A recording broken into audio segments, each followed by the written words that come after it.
What is good at YouTube? Chuck is back with another figure review. I know it's been a while since I've made a figure review video. I have been busy with my brand new job working as a postal carrier. I also haven't really had any newer figures to review. I mean, I've bought a few figures, but they're older figures from Godzilla and other franchises that I didn't really think would be doing great for the channel. I might make figure reviews for them. We'll see. But anyways, that's not the topic of the video. The topic of the video is the exquisite basic Godzilla vs. King Ghidorah Godzilla Hokkaido battle version from 1991. This actually was my first Toho Godzilla film. I absolutely rank this in my top 10 favorite Godzilla movies. Granted, yes, there is some things wrong with the movie. You know, the Earth-based Ghidorah and the time travel stuff they did, and creating a new Godzilla from the Godzillasaurus and whatnot. But anyways, Hiya has finally shipped out their stuff. I got mine through Kaukus, their toy store. And thank goodness it's arrived. I have also gotten the new and updated head. I seen in the that they updated it recently. Anywho, let's get right down into the review. So we got the box art here. Got a little scratch scars and from Godzilla. And on the box, the figure looks fantastic. Got the Hiya logo there and warning, small parts. You know, got a little foot shot of Godzilla down there. Of course, you have the typical stuff that you usually get on the back of the box. Another great shot of the figure. Of course, you got a head sculpt there you're seeing. I believe that is supposed to be... I don't know if actually that's the first version of the head or the newer updated version. At any rate, let's break out this bad boy. And here he is. Just got him out. Posed up here. The tail. The tail articulation, I have to say, is probably some of the greatest articulation I have ever seen in a Godzilla figure's tail. NECA didn't really find a way to do it back in the day. Rest in peace, that license for them. Hopefully they one day get it back, and hopefully they make good figures. At any rate, it's basically almost on the same scale as SH Monster Arts. I could even brag that maybe it's even a little bit better, because, let me show you this. Hold on. Look at that. Like, the range of motion on his tail is incredible. Like, I think almost every single piece here could almost go full 360. I don't want to try it because I don't want to break it. But you can curl his tail up in so many different poses. Like, while you have him, you know, posed up, or you're doing some stop motion for him. But this, I have to congratulate Hiya on. This is incredible how well detailed his tail is.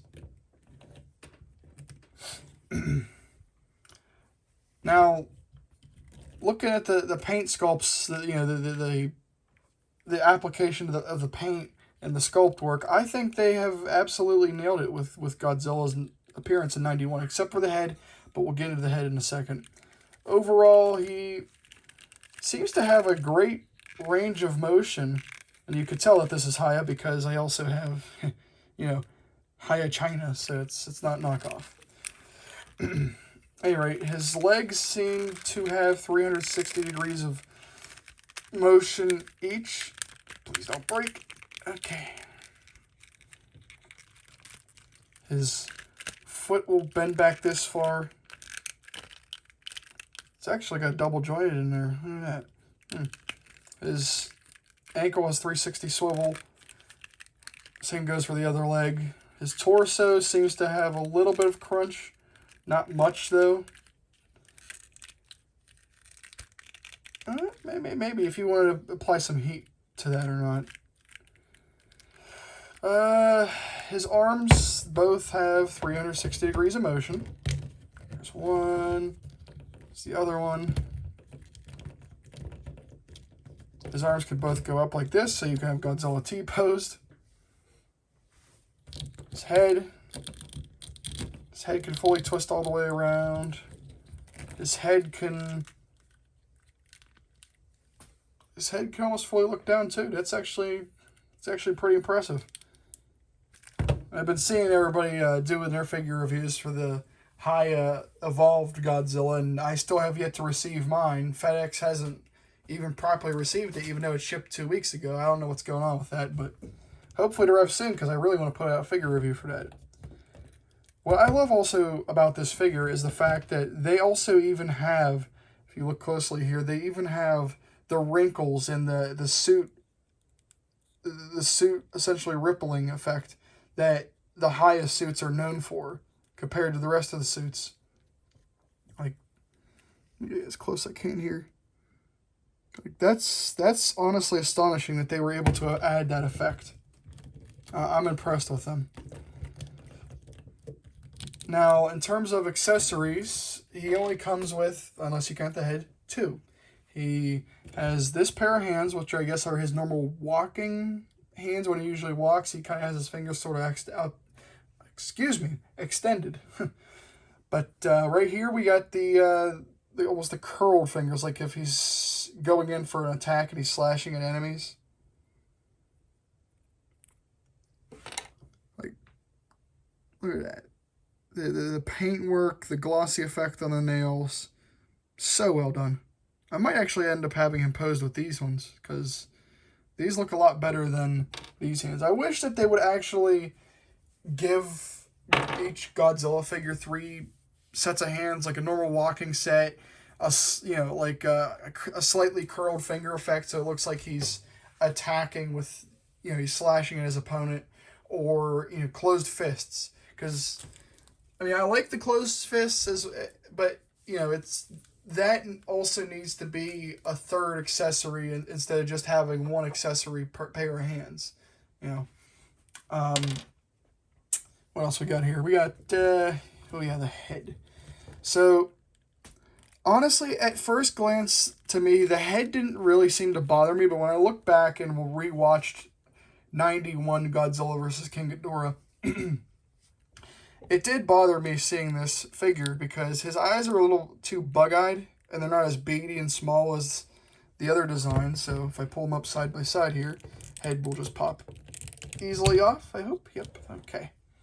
So let me pull these buddies up right here. So as you can see, we got side-by-side comparison. This is the original.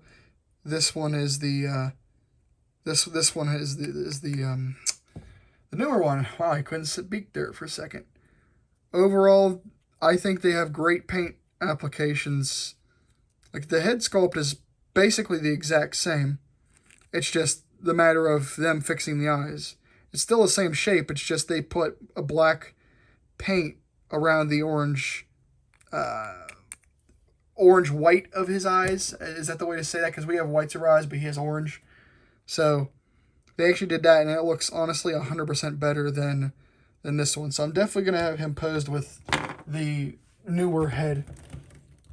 And yeah, that's honestly something that Hiya needs to work on, is receiving fan input and applying that to a figure before they release it. Like, I've been seeing the complaints with the Hiya evolved Godzilla having, like, essentially a gum type texture to his dorsal spines, his plates, and that really bothers me, because after they finally ship that out, then they reveal, oh, here's our 2.0 version, and the 2.0 version actually looks better, and it's like, that's not a good thing to do on Hiya's marketing standpoint, because the figure's prototype got delayed by essentially a year, like, because they wanted to rework it, and they reworked it, and from what I've seen, the head can't even look fully down or up, and essentially they screwed up on the dorsal plates. But the second version looks better, and it's like, it's really cheap of them to do, but what are you gonna do? It's Hiya. They're cheaper than S-Stage Monster Arts by about $50 to $100, depending on what type of figure you want to buy. So, anyway, I'm getting off track here. And in terms of of how this figure is, I definitely would rate him I'd say a 9 out of 10. There are a little bit of gripes I have with this figure in terms of with his crunch here, because let's be honest, we all want to have a Godzilla that can get that good ab crunch in, but granted that these are based off the Hiya suits, the actors couldn't move much in them, so that's not entirely to blame. But at the same time, I want a better crunch than this.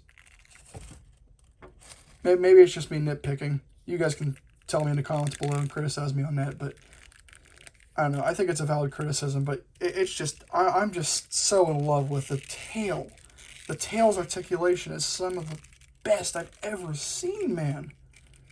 This is nuts. I'm going to sit here playing with this all day before I even finish this review. At any rate, where did I put that roller? Well, I could not find my roller, but I decided to pull out one of my SH Monster Arts Godzillas. I don't remember exactly which one this is. I don't remember if this is the 91 version or this is the 89 version. I couldn't honestly tell that much difference between the two, to be honest. Now, I mean, in between 89 and 91's sculpt, I think 91 actually has a thicker neck than 89's. I could be wrong on that. I have to go watch 89 to double check on that. But, anywho, essentially you could definitely see the difference both even in size and in paint application. Because I believe SH Monster Arts is roughly in the 6-inch scale, while Hiya seems to be in the 7-inch scale. That, honestly, the more you upgrade a figure's height, the more chances that you have, the more opportunities you have to work with their articulation, the paint, the detail. Not to say that that the SH Monster Arts one doesn't have, enough paint or sculpt. Like, if you look at both of them, they definitely have a very good level of sculpt, application, and paint application as well. I don't know why I said sculpt application. Scratch that. But looking at their teeth here, SH even then back then was still suffering from the grill of teeth instead of individual teeth, while Hiya has definitely been able to figure out how to do the individual teeth. That's incredible. And in terms of the colors here, maybe it's just in the light, but the SH one seems to be a darker shade of black, while the Hiya one seems to be more in tone with being like a dark gray. The Heisei Godzillas have been black. Every Godzilla has been black. But except for, a few of them like Shin, who has red hints throughout, and then you get the Hanna-Barbera one, which is green, and then you got 98, which is gray and bluish. But anyways, the point is that this one seems to have more of a glossy effect to him, while this one more has a matte effect. I wish that this one would have more of that matte effect as well, because I don't remember Heisei Godzilla being that glossy. But then again, it could be having two different light sources bounce off of his, off his skin, off the sculpt. Overall, though, it's a great figure. I highly recommend you guys pick it up.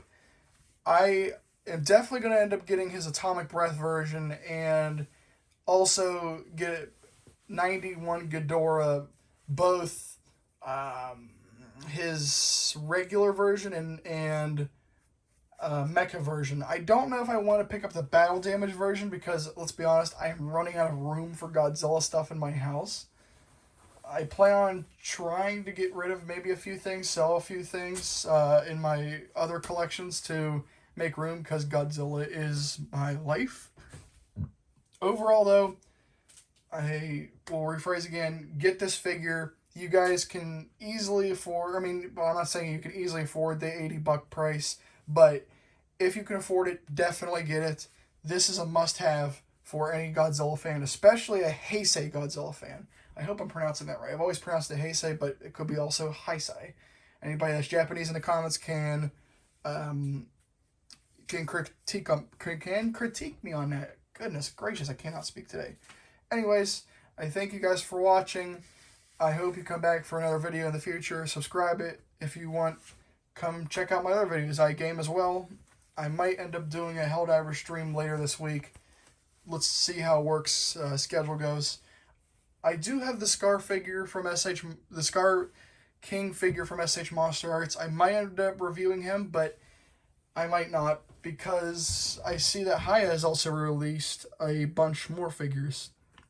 Or at least they've revealed a bunch more figures. I'm definitely going to pick those ones up, especially the Tiamat, the Behemoth, and the Scylla figures. At any rate, thank you guys for watching. Have a good day.